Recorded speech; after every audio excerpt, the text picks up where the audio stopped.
अस्सलाम वालेकुम grade 10th, how are you? I hope you will be fine. बेटा आज हम लेसन मुझे मेरे दोस्तों से बचाओ की बेटा रीडिंग पढ़ाई करेंगे।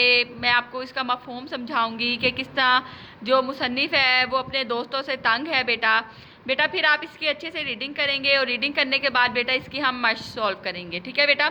सबसे पहले तो बेटा इस सबक में जो मुसन्निफ़ हैं सज्जाद हैदर ने इस हकीकत को वाज़ा किया है कि ज़िंदगी में बेटा दोस्तों की बहुत अहमियत है। ऐसा ही है ना बेटा, अच्छा दोस्त एक दुनिया का सबसे बड़ा ख़जाना है, दौलत है बेटा। मगर अच्छा दोस्त वही है जो अपने दोस्तों के हकूक़ और बेटा उनके मसाइल और उनकी मसरूफियात को मद्देनज़र रखे।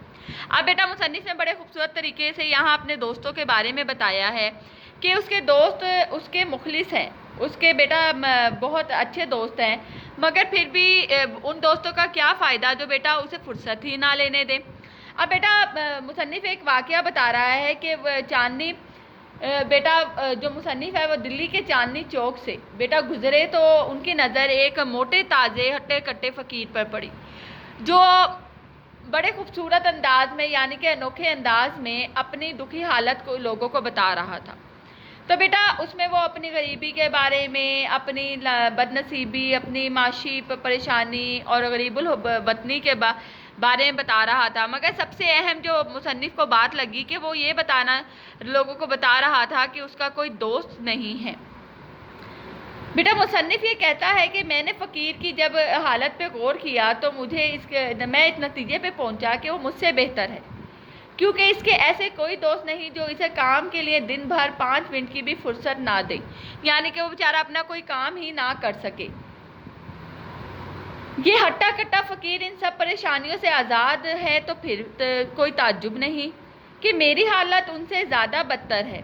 इस फ़कीर को शुक्र अदा करना चाहिए कि इसका कोई दोस्त नहीं। अब मुसन्निफ़ ये कहते हैं, मुसन्निफ़ कहता है मैं जानता हूँ मेरे दोस्त मेरे खैर ख्वाह हैं, मुझे फ़ायदा पहुँचाना चाहते हैं, मगर हकीकत में इनकी बदौलत मेरा नुकसान ही होता है। मुसन्निफ़ कहता है इस बात से इनकार किया नहीं जाता कि वो मुझे फुर्सत नहीं लेने देते। आज तक कोई मेरे सामने ये बात साबित नहीं कर सका कि ज़्यादा दोस्त बनाने का क्या फ़ायदा है, बल्कि मैं कहता हूँ अगर दुनिया में कुछ काम करना है तो बाज़ नहायत अजीज़ दोस्तों को छोड़ दें, चाहे बेटा आपको दिली तकलीफ़ या रंज ही ना हो।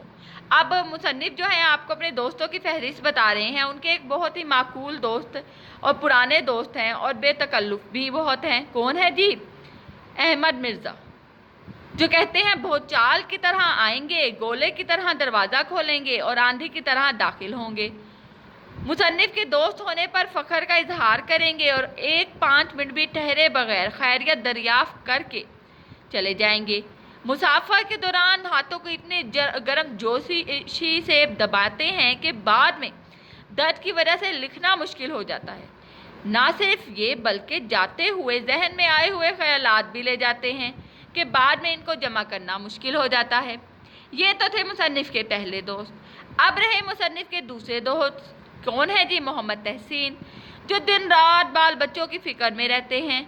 तीसरे पहर के करीब जब आराम को दिल चाहे तब आएंगे, बीवी बच्चों की बीमारी के तस्करे करेंगे, मौसम का जिक्र करो तो बच्चों के बुखार और खांसी का जिम्मेदार खराबी मौसम को करार दे देंगे। मुसन्निफ़ के एक और मुकदमाबाज दोस्त हैं जो हर वक्त अपनी रियासत के झगड़ों, फरीक मुखालिफ की बुराइयों, जज साहिब की तारीफ़ या मजम्मत में लगे रहते हैं। मुसन्निफ़ के दोस्तों में सबसे ख़ास दोस्त सलीमपुर के रईस मोहम्मद शाकिर साहब हैं। इन्हें लिटरेचर पढ़ने और लिटरेरी आदमियों से मिलने का बहुत शौक़ है। एक दफ़ा मुसन्निफ़ के यहाँ आए और तब्दीली आबो हवा की गर्ज से इन्हें अपने साथ ले गए।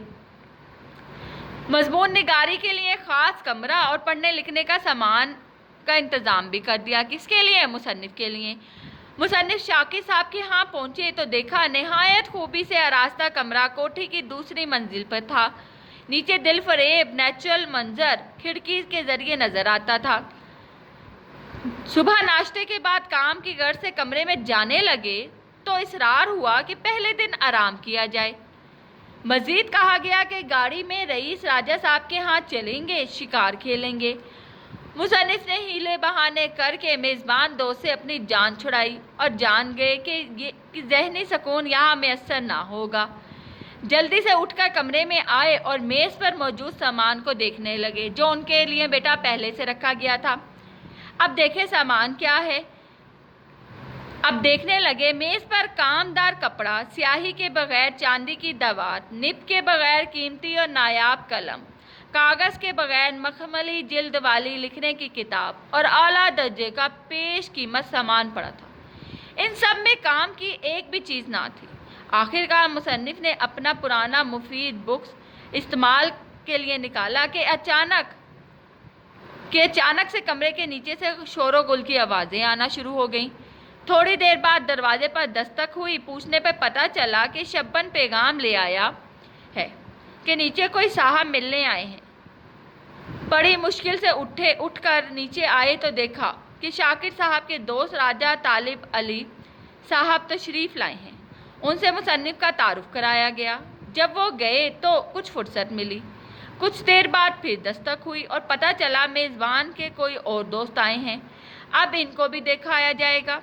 ان سے نجات کے بعد مصنف کمرے میں آئے تو خیالات غائب ہو چکے تھے۔ جملے کی ترتیب ختم تھی، طبیعت اچاٹ تھی، یعنی کہ بہتر نہیں تھی۔ بڑی مشکل سے پھر لکھنا شروع کیا اور خوش قسمتی سے آدھا گھنٹہ لکھنے کے لیے مل گیا۔ دروازے پر پھر دستک ہوئی اور اب کی بار کھانے کے لیے بلایا گیا۔ جب مصنف نے جانے سے انکار کیا تو بار بار اصرار کیا گیا کہ میزبان بھی اس وقت تک کھانا نہیں کھائیں گے جب تک مصنف وہاں نہیں پہنچ جاتے۔ آخرکار مصنف کو کام چھوڑ کر اٹھنا پڑا اور سوچا کہ سب سے معذرت کی جائے۔ بیٹا آخر میں مصنف کہتے ہیں کہ میرے احباب کی فہرست یہیں ختم نہیں ہوئی، بہت سے باقی ہیں۔ ایک صاحب جو صرف اور صرف مجھ سے قرض ہی مانگنے آتے ہیں۔ ایک صاحب ہمیشہ اس وقت آتے ہیں جب مجھے باہر جانا ہوتا ہے۔ ایک صاحب کو عرصے سے میری دعوت کا شوق ہے مگر پورا نہیں ہو پاتا۔ ایک دوست آتے ہی سوالات شروع کر دیتے ہیں اور جب میں سنتا رہتا ہوں اور جب میں جواب دینے لگتا ہوں تو سنتے نہیں، اخبار پڑھنے لگ جاتے ہیں، گانا گانے لگ جاتے ہیں۔ ایک اور صاحب ہمیشہ اپنی ہی کہتے ہیں، کبھی میری نہیں سنتے۔ یہ سب میرے دوست ہیں، میرے عنایت فرما اور خیر طلب ہیں، مگر میں کہتا ہوں مجھ پہ احسان جو نہ کرتے یہ احسان ہوتا۔ یعنی کہ شاعر جو شعری مصنف ہیں بیٹا، وہ اپنے دوستوں سے بہت عاجز ہیں۔ وہ کہتے ہیں بہت میرے خیر خواہ ہیں۔ تو بیٹا پھر بات وہی آ جاتی ہے کہ دوست جو ہوتے ہیں بہت اچھا خزانہ ہے، مگر وہی بات جو میں نے آپ کو سٹارٹ میں بتائی تھی، اچھا دوست وہی ہے جو اپنے دوستوں کے حقوق، مصروفیات اور مسائل کو سمجھے۔ ٹھیک ہے گریڈ 10؟ جی گریڈ 10، سب سے پہلے تو بیٹا آپ نے اس لیسن کی ریڈنگ کرنی ہے، مجھے میرے دوستوں سے بچاؤ۔ یہاں بیٹا مختصر سوالات کے جوابات ہیں۔ بیٹا جب آپ ریڈنگ کریں گے تو یہ آپ کو بہت اچھے سے آ جائیں گے۔ بیٹا یہ آپ نے رائٹ کرنے ہیں۔ جی بیٹا یہ سبق کے متن کو نظر رکھ کر درست جواب پر نشان لگانا ہے بیٹا۔ تو بیٹا یہ جب آپ ریڈنگ کریں گے تو آپ بخوبی سے نشان لگا سکیں گے۔ اور یہاں بیٹا خالی جگہ ہے، غلط درست ہے بیٹا یہ کرنے ہیں۔ اور اس کے بعد بیٹا اس سبق کا خلاصہ اپنے الفاظ میں لکھیں۔ تو میرا بیٹا آپ نے سبق کا خلاصہ رائٹ کرنا ہے، رائٹ کرنے کے بعد مجھے سینڈ کرنا ہے تاکہ بیٹا میں آپ کے کام کی اگر غلطیاں ہوں ان کی اصلاح کروں اور آپ کو اچھے سے ریمارکس دے سکوں۔ ٹھیک ہے گریڈ 10، اپنا خیال رکھیں، دعاؤں میں یاد رکھیں بیٹا۔ اللہ حافظ۔